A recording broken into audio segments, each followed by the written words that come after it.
Welcome to வனதிஸ் kitchen. வாங்க, இன்றைக்கி Andhra special ஒரு பூண்டு புதினா, அதாவது இது தொகையல்னு சொல்ல முடியாது, மசியல்னு சொல்ல முடியாது. அவங்க அந்த கல் உரலில் அந்த மர விளக்கை ஒன்று வச்சுருப்பாங்க சின்னதாக, அதை வச்சு அதில் அப்படியே அவங்க மசிப்பாங்க. அதை நாம் நம்மக்கிட்ட அதெல்லாம் கிடையாது. அதனால் நாம் இது ஜஸ்ட்டு மிக்சியில் போட்டு ஒரு பல்ஸ் மோடில் போட்டு எடுத்துடலாம். ரைஸோடு போட்டு சாப்பிட செம்ம சூப்பராக இருக்கும். எடுத்து நாங்கள் ட்ரை பண்ணுவோம்.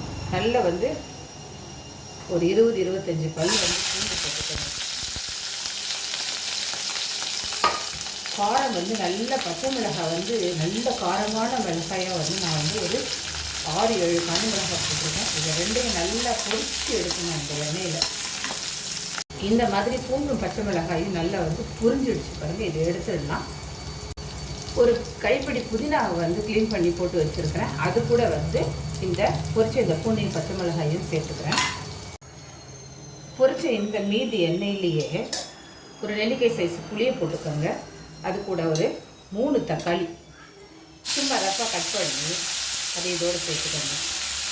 இது வதக்கிறது இல்லை. இதை மஞ்சள் பொடி கொஞ்சம் போட்டு இந்த எண்ணெயில் மட்டும் கொஞ்சம் இதை வதக்கிட்டு மஞ்சள் பொடி போட்டு இதை அப்படியே கொஞ்சம் நேரம் மூடி வேக வச்சுடுவோம்.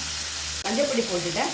இது எல்லாத்துக்கும் சேர்த்த மாதிரி உப்பு இந்த தக்காளியில் போட்டுட்டோம்னா இது நல்லா சீக்கிரமாக வெந்து கொஞ்சம் நேரம் மூடி இதை வேக வச்சுன்னா அது வதங்கிடுச்சு பாருங்கள். இவ்வளோ வதங்கினா போதும். இதை எடுத்து கொஞ்சம் ஆறின உடனே இதோட சேர்த்து அரைச்சிடுவோம். ரஃப்பாக அரைக்கணும், ரொம்ப நைஸாக அரைக்கக்கூடாது.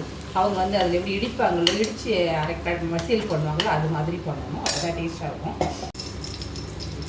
புதினா பூண்டு அந்த இதை வதக்கினதை அரைச்சிட்டு வந்துட்டேன். இப்போ இதுக்கு ஒரு தாளிப்பு கொடுத்துருவோம். பானையில் 2 ஸ்பூன் எண்ணெய் வச்சுருக்கேன். கடுகு போட்டுட்டு ஒரே ஒரு ஸ்பூன் உளுத்தம்பருப்பு, கடலைப்பருப்பு கலந்தது 1 ஸ்பூன் போட்டுக்கோங்க. கொஞ்சம் காரமாக வேணுன்றதுக்காக அதில் வச்சது இல்லாமல் ஒரு 3 காஞ்ச மிளகாயில் போட்டுட்டேன். சூப்பராக தாளித்து கொட்டிட்டேன் பாருங்கள்.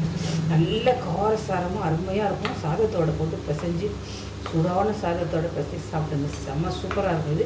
இட்லி தோசைக்கு கூட போட்டு சாப்பிடுங்க. அதுக்கும் ரொம்ப நல்லா இருக்குது. ட்ரை பண்ணி பாருங்கள். புதினா பூண்டு கடையில் ரெடி ஆகிடுச்சு. ட்ரை பண்ணி பார்த்து பிடிச்சதுன்னா லைக் பண்ணுங்கள், ஷேர் பண்ணுங்கள், சப்ஸ்கிரைப் பண்ணுங்கள். நன்றி, வணக்கம்.